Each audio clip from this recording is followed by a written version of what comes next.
Hello दोस्तों, स्वागत है आपका हमारे YouTube चैनल एकल स्टडी सर्कल में।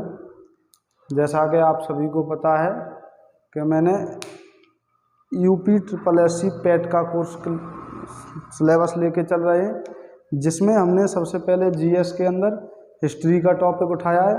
हिस्ट्री में मैंने कल आपको जैन धर्म पढ़ाया था। आज हमारा है मौर्य वंश। जैन धर्म के बाद पैट के अनुसार आगे सिलेबस में चैप्टर कौन सा है, तो मौर्य वंश। मौर्य वंश में उसने प्रॉपर्ली अशोक को दिया है। मौर्य वंश में अन्य शासकों को हमें नहीं पढ़ना है, सिर्फ उसने अशोक को पूछा है। तो आज हम अशोक को पढ़ेंगे। अशोक ने कौन कौन से शिलालेख, अभिलेख लिखवाए हैं, शिलालेख लिखवाए हैं, जो भी अशोक के बारे में हमें वर्णन मिलता है, हम उन सब के बारे में पढ़ेंगे। मौर्य वंश की नींव जो डाली गई थी वो चंद्रगुप्त मौर्य। मौर्य वंश के संस्थापक कौन थे, तो चंद्रगुप्त मौर्य। ऐसा माना जाता है कि चंद्रगुप्त मौर्य को चाणक्य ने, जब घनानंद ने सभा में चाणक्य की बेइज्जती की थी, तो चाणक्य ने घनानंद के साम्राज्य को मिटाने की शपथ ली थी। तो उस समय गुस्से में थे चाणक्य वहाँ से दरबार से लौट कर आ रहे थे। तो रास्ते में एक राजकीलम, यानी कि आधुनिक समय में पहले अभी चोर सिपाही का जो राजा बनता था, और कुछ बच्चों का झगड़ा होता आपस में और वो न्याय करता था। तो उस खेल को क्या कहते थे, राजकीलम।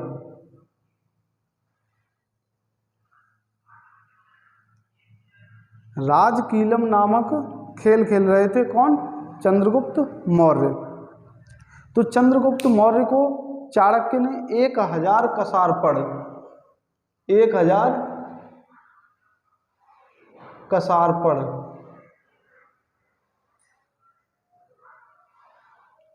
1000 कसारपड़ में खरीदा था। फिर चाणक्य ने उनका लालन पालन किया और एक अच्छा योद्धा के रूप में तैयार किया। जब ये राजा बने तो चंद्रगुप्त मौर्य 322 ईसा पूर्व में राजा बने। इनके बारे में हम इतना ही जानेंगे। उसके बाद चलते हैं अशोक का जो शासनकाल माना जाता है वो 272 ईसा पूर्व से 237 ईसा पूर्व तक माना जाता है। अशोक का शासनकाल, आपसे क्वेश्चन पूछा जाए कि अशोक का शासनकाल कब से कब तक माना जाता है, तो 272 ईसा पूर्व से 237 ईसा पूर्व तक। इनके पिता कौन थे, बिंदुसार। इनके पिता थे बिंदुसार, यानी कि चंद्रगुप्त मौर्य के बाद बिंदुसार गद्दी पर बैठे। जब बिंदुसार, एक क्वेश्चन आपसे पूछा जाता है कि जब बिंदुसार गद्दी पर बैठे हुए थे तो अशोक कहाँ के राज्यपाल थे। अशोक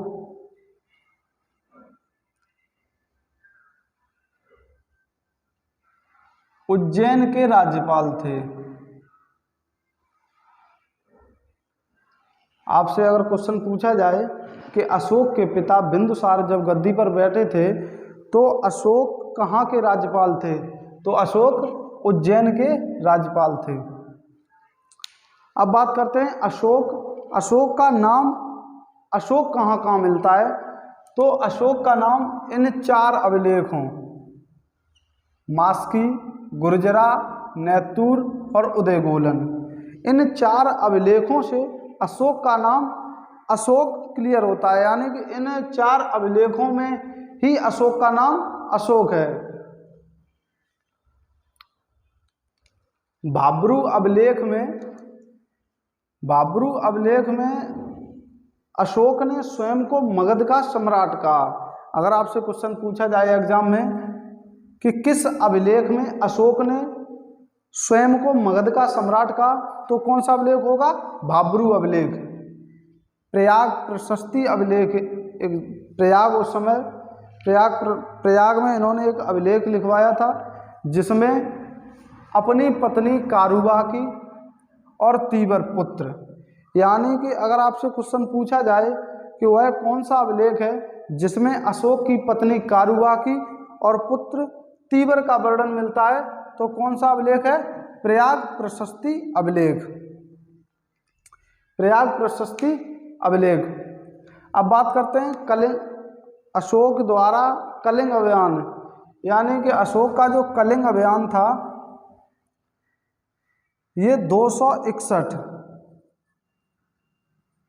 क्वेश्चन आपसे डायरेक्टली यहाँ से क्वेश्चन पूछा जा सकता है कि अशोक ने कलिंग अभियान कब किया था, तो 261 ईसा पूर्व। अपने शासन के 8 वर्ष बाद, यानी कि 9वें वर्ष, 261 ईसा पूर्व में अशोक ने कलिंग अभियान किया था। कलिंग आधुनिक समय में कह लें तो उड़ीसा,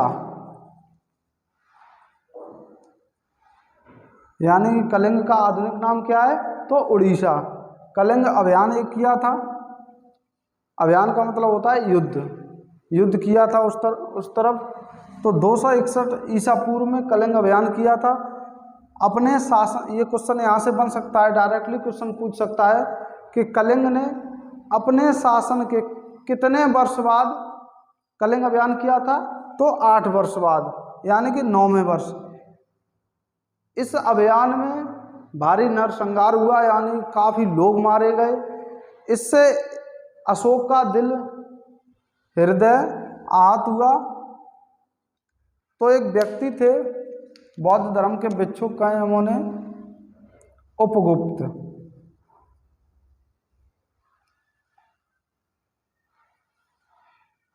उपगुप्त ने अशोक को बौद्ध धर्म के बारे में बताया और इन्हें बौद्ध धर्म का ज्ञान दिया।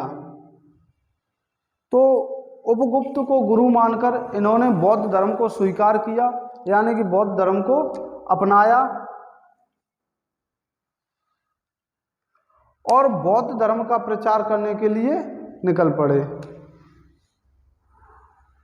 अपने शासन काल में इन्होंने कुछ लोगों को दूर क्षेत्रों में, अपने यहाँ से आसपास के क्षेत्रों में भेजा, जिनका वर्णन मिलता है। तो एक महेंद्र और संघमित्रा, क्वेश्चन डायरेक्टली पूछा जाता है कि महेंद्र और संघमित्रा को कहाँ भेजा था? श्रीलंका।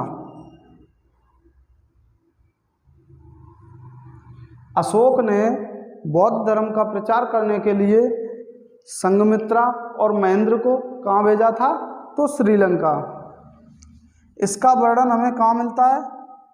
तो दीपवंश, दीपवंश और महावंश,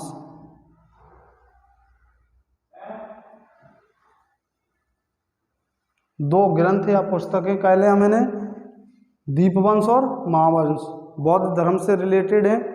ये श्रीलंका का इतिहास बताते हैं। तो इन्हीं में महेंद्र और संघमित्रा के श्रीलंका जाने का वर्णन मिलता है, यानी बौद्ध धर्म का प्रचार करने का वर्णन मिलता है। ऐसे ही मध्यम को भेजा था हिमालय। अगर हम बात करें तो अगर आपसे क्वेश्चन पूछा जाए कि अशोक ने मध्यम को किस दिशा या कहाँ भेजा था, तो हिमालय में बौद्ध धर्म का प्रचार करने के लिए। मध्यंतिक कश्मीर भेजा था, मध्यंतिक को कश्मीर और मारअच्छित को यूनान। इससे आपको पता होगा कि अशोक जो थे वो बौद्ध धर्म के अनुयायी थे और चंद्रगुप्त मौर्य थे वो जैन धर्म के। महेंद्र और संघमित्रा को श्रीलंका भेजा, इसका वर्णन कहाँ मिलता है? तो दीपवंश और महावंश, बौद्ध धर्म के दो ग्रंथ या पुस्तकें कह लें जिनमें इनका वर्णन मिलता है। दीपवंश और महावंश श्रीलंका का इतिहास बताते हैं। मज्जिम को हिमालय भेजा, मज्जिदिन को कश्मीर भेजा था और महारक्षित को यूनान भेजा था। अब हम बात करते हैं अशोक के दीर्घ शिलालेख। अशोक की एक उपाधि है, फेमस है, जो पूछी जाती है, देवनाम प्रिय, यानी कि देवताओं को प्रिय, देवताओं का जो प्रिय था वो देवनाम प्रिय। यहाँ कुछ इन्होंने स्वयं को माना था, यानी कि बाबरू अभिलेख में स्वयं को मगध का सम्राट किसने बताया? तो अशोक ने। और इसे उपाधियां एक दूसरे को दी जाती थी, लेकिन ये जो वर्णन मिलता है ये स्वयं, जैसे कोई भी व्यक्ति है अपने आप को कुछ भी बोल सकता है, लेकिन जो उपाधियां थी वो किसी अन्य व्यक्ति के द्वारा दी जाती थी। अब बात करते हैं अशोक के दीर्घ शिलालेख। इनकी संख्या 14 थी। अक्सर कर यहाँ से क्वेश्चन पूछ लिया जाता है कि पहले अभिलेख में किसका वर्णन मिलता है, या दूसरे में, 7वें में, 8वें में किसका वर्णन मिलता है। तो हम देखते हैं, पहला जो अभिलेख था, पहले अभिलेख में अशोक ने जीव हत्या पर प्रतिबंध लगाया। यानी कि आपसे क्वेश्चन पूछा जाए कि जीव हत्या पर प्रतिबंध, अशोक ने जीव हत्या पर प्रतिबंध किस अभिलेख में वर्णन किया है? तो प्रथम अभिलेख में, यानी कि पहले शिलालेख में। सभी प्रजा मेरी संतान है, यानी कि पहले ही अभिलेख में अशोक ने लिखवाया कि सभी प्रजा हमारी संतान है। दूसरा अभिलेख में अशोक ने चेर, चोल और पांड्यों का वर्णन किया है। किस प्रकार? कि हमारे दक्षिण में, अशोक ने दूसरे अभिलेख में लिखवाया कि हमारे दक्षिण में चेर, चोल और पांड्यों का शासनकाल है, यानी ये तीनों जो साम्राज्य थे वो रहते थे। तीसरा अभिलेख की बात करें, तीसरे में अशोक ने कहा कि मैंने युक्त, प्रादेशक और रज्जकों की नियुक्ति की है। उस समय के ये अधिकारी माने हम अधिकारी हुआ करते थे, युक्त और प्रादेशिक और रज्जक। तो इनका वर्णन कौन से अभिलेख में मिलता है? तीसरे अभिलेख में। अशोक ने स्वयं कहा मैंने युक्त, प्रादेशक, रज्जकों की नियुक्ति की है। चौथे अभिलेख की बात करते हैं। चौथे अभिलेख में माता पिता को सम्मान की बात की गई है, यानी कि अशोक के किस अभिलेख में उनके माता पिता के सम्मान की बात की गई है? तो चौथा अभिलेख। धम्म महामात्रों की नियुक्ति, यानी कि 5वें अभिलेख में धम्म महामात्रों की नियुक्ति का वर्णन मिलता है। धम्म महामात्रों की नियुक्ति का वर्णन मिलता है। ऐसे ही छठवें में प्रतिवेदकों की नियुक्ति का वर्णन मिलता है। 7वें की बात करते हैं, आजीवकों का उल्लेख मिलता है। यहाँ से 7वां इसलिए इम्पोर्टेंट बन जाता है, यह सबसे बड़ा।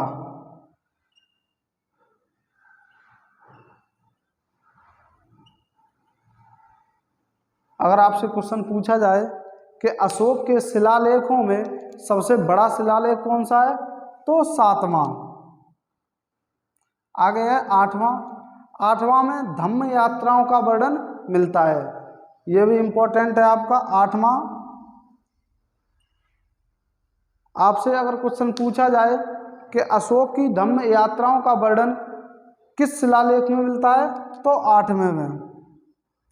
कुछ इम्पोर्टेंट यात्राएं हैं। अशोक ने अपने 10वें वर्ष, क्वेश्चन पूछा जाता है कि अशोक ने अपने शासन काल के 10वें वर्ष कहाँ की यात्रा की थी?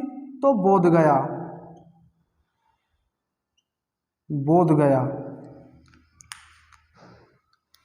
12वें वर्ष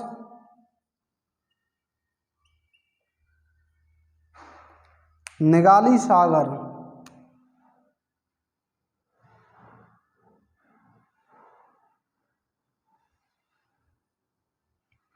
निगाली सागर। और 20वें वर्ष अपने शासन काल के 20वें वर्ष लुम्बिनी, लुम्बिनी की यात्रा की थी। यानी कि क्वेश्चन पूछा जाए आपसे कि धम्म यात्राओं का वर्णन किस शिलालेख में मिलता है, तो 8वें शिलालेख में अशोक की कुछ धम्म यात्राओं का वर्णन है, जिसमें गया 12वें वर्ष, यानी कि अशोक अपने शासनकाल के 12वें वर्ष निगाली सागर, निगाली सागर पड़ता है नेपाल में। कहाँ पड़ता है? नेपाल में। और अपने शासनकाल के 20वें वर्ष गए लुम्बिनी, लुम्बिनी गए। लुम्बिनी में जो टैक्स लगता था पहले वो 1/6 लगता था, जो टैक्स लगता था वो 1/6 लगता था। लेकिन जब ये वहाँ गए तो वहाँ का टैक्स 1/8 किया। यानी कि लुम्बिनी में जो अशोक की धम्म यात्राएं थी उसमें 20वें वर्ष लुम्बिनी में गए। लुम्बिनी में इनके शासनकाल में उस समय 1/6 कर लगता था, लेकिन जब ये वहाँ पर गए तो 1/8 कर किया। आगे बात करते हैं नौवां मंडल। नौवां मंडल में अशोक ने मंगला गीतों की, मंगला गीत जो थे मंगला गीतों की आलोचना की है। 10वां मंडल है। 10वें मंडल में धर्म के बारे में बताया गया है, यानी कि जो धर्म की बातें थी उनके बारे में बताया गया है। 11वां जो शिलालेख था उसमें दान के बारे में, इन्होंने किसे दान दिया या दान के बारे में जो वर्णन मिलता है अशोक के किस अभिलेख में मिलता है, तो 11वें अभिलेख में। 12वें अभिलेख में धार्मिक लेख लिखे गए हैं। 12वें अभिलेख में धार्मिक लेख लिखे गए हैं। 13वां अभिलेख बहुत ही इम्पोर्टेंट है। कलिंग अभियान जो हमने बताया था आपको, उसका वर्णन अशोक के किस अभिलेख में मिलता है, तो 13वें अभिलेख में। क्वेश्चन आपसे पूछा जाए कि अशोक का वह कौन सा शिलालेख है जिसमें कलिंग अभियान का वर्णन मिलता है, तो आपका आंसर क्या होगा? 13वां अभिलेख। ऐसे ही 14वां अभिलेख, अशोक के कुल 14 शिलालेख थे, तो 14वें शिलालेख में अशोक ने अपनी प्रजा से, सभी से जो प्रजा थी उससे क्षमा मांगी। यानी कि क्षमा मांगने की जो घटना है या विवरण है उसका किस में मिलता है, तो 14वें शिलालेख में। यानी कि अशोक के द्वारा प्रजा से क्षमा मांगने का जो वर्णन है वो किस में मिलता है, तो 14वें शिलालेख में। अब हम बात करते हैं अशोक द्वारा लिखवाए गए लघु शिलालेख या अभिलेख।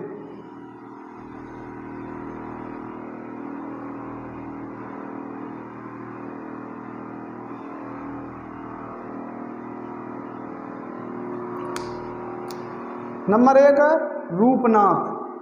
रूपनाथ और गुर्जरा, रूपनाथ और गुर्जरा ये दोनों एमपी में स्थित हैं। यानी कि अशोक के द्वारा जो शिलालेख या अभिलेख, लघु शिलालेख और अभिलेख, जिन्हें हम अभिलेख भी कह सकते हैं, वो लिखवाए गए हैं, तो उनमें से रूपनाथ और गुर्जरा ये कहाँ मिलते हैं हमें? एमपी में। मैं ये आपको पहले ही बता चुका हूँ कि गुर्जरा अभिलेख में अशोक का नाम अशोक मिलता है। यानी कि अशोक नाम जो है वो गुर्जरा अभिलेख में स्वयं अशोक ने स्वयं को अशोक कहा था। सहसाराम अभिलेख बिहार में मिलता है, आप लोग जानते होंगे।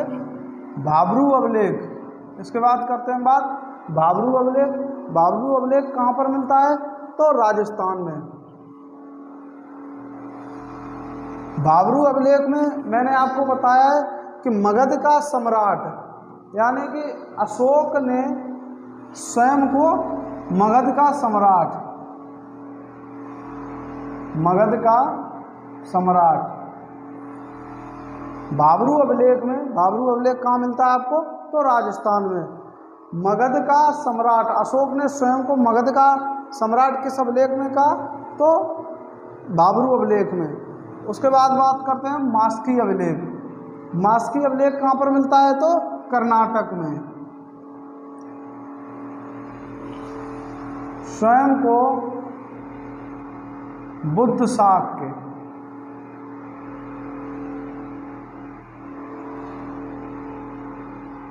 बहुत ही इंपॉर्टेंट क्वेश्चन है कि मास्की अभिलेख में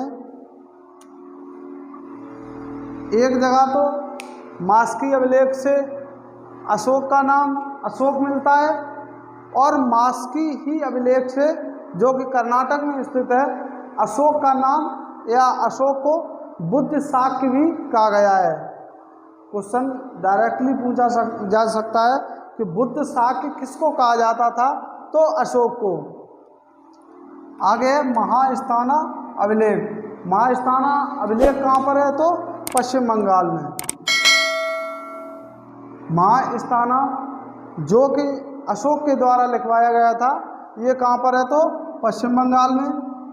उसके बाद सोहगौरा, सोहगौरा गोरखपुर में स्थित है, जो यूपी में है। अब बात करते हैं स्तंभ लेख की। 1750 में एक व्यक्ति थे, टी पेंथेलर।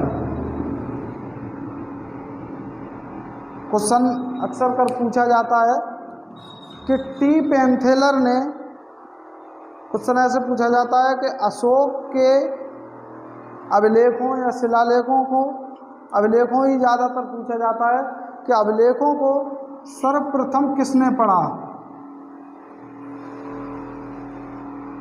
सर्वप्रथम किसने खोजा? सर्वप्रथम किसने खोजा? तो टी पेंथेलर ने 1750 में सर्वप्रथम अशोक के अभिलेखों को खोजा था, लेकिन 1837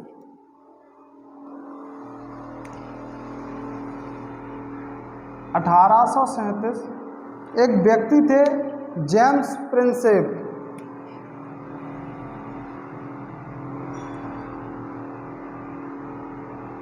जेम्स प्रिंसेप एक व्यक्ति थे जिन्होंने सर्वप्रथम अशोक के अभिलेखों को पढ़ा था, यानी कि उन्हें पढ़ा था सर्वप्रथम।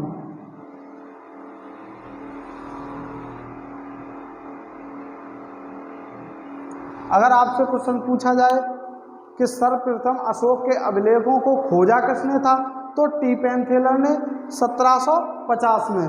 अगर क्वेश्चन ये पूछा जाए कि अशोक के अभिलेखों को सर्वप्रथम किसने पढ़ा था, तो जेम्स प्रिंसेप ने 1837 में। एक और लाइन यहाँ लिख लें आप लोग कि अशोक के अधिकतर अभिलेख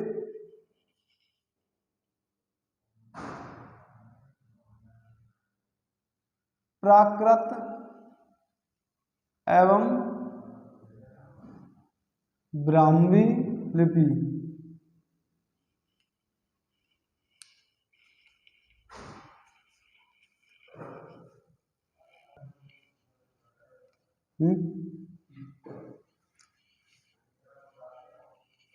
अधिकतर, अशोक के अधिकतर अभिलेख किस भाषा में लिखे गए? तो प्राकृत भाषा में, एवं इनकी लिपि कौन सी थी? तो ब्राह्मी। अक्सर कर क्वेश्चन पूछ लिया जाता है, इसीलिए हमने बताया आपको कि अशोक के अधिकतर अभिलेख प्राकृत भाषा एवं ब्राह्मी लिपि में लिखे गए।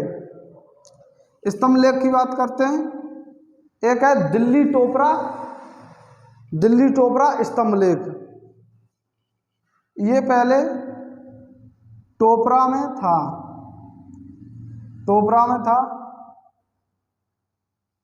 फिरोज शाह तुगलक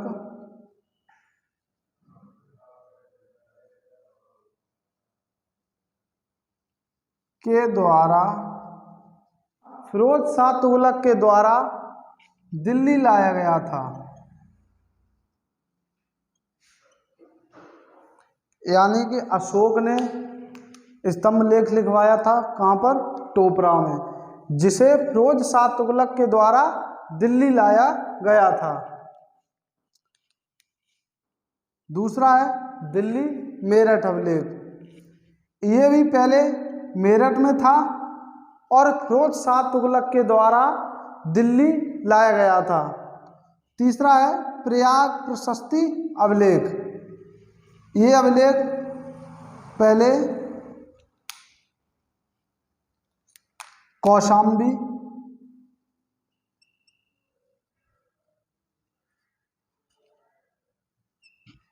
प्रयाग प्रशस्ति अभिलेख पहले कौशाम्बी में था, बाद में अकबर के द्वारा इसे प्रयाग में लाया गया था। प्रयाग में लाया गया था। आपसे अगर क्वेश्चन पूछा जाए वह कौन सा अभिलेख था जो अकबर के द्वारा, अशोक का वह कौन सा अभिलेख था जो अकबर के द्वारा प्रयाग में लाया गया था? तो प्रयाग प्रशस्ति अभिलेख। ये कहाँ पर था? पहले तो कौशाम्बी में। अब बात करते हैं, दो अभिलेख हैं, लौरिया नंदनगढ़ और लौरिया अरराज। ये दोनों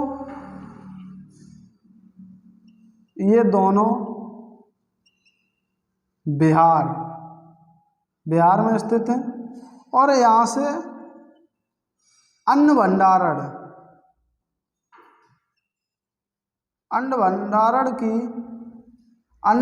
की जानकारी मिलती है। यानी कि अशोक के शासन काल में अकाल पड़ने के समय में जो अन्न भंडारण की जानकारी मिलती है वो कहाँ से मिलती है? तो लौरिया नंदनगढ़ और लौरिया अरराज अभिलेख से मिलती है। अब हम अशोक के दो महत्वपूर्ण स्तूप हैं उनकी बात करते हैं। एक है सांची का स्तूप, सांची स्तूप, एक है धमेक स्तूप। इनकी स्थिति पूछता है तो सांची स्तूप कहाँ पर है? आप लोगों को पता होगा, एमपी मध्य प्रदेश। और धमेक स्तूप जो है वह है सारनाथ में।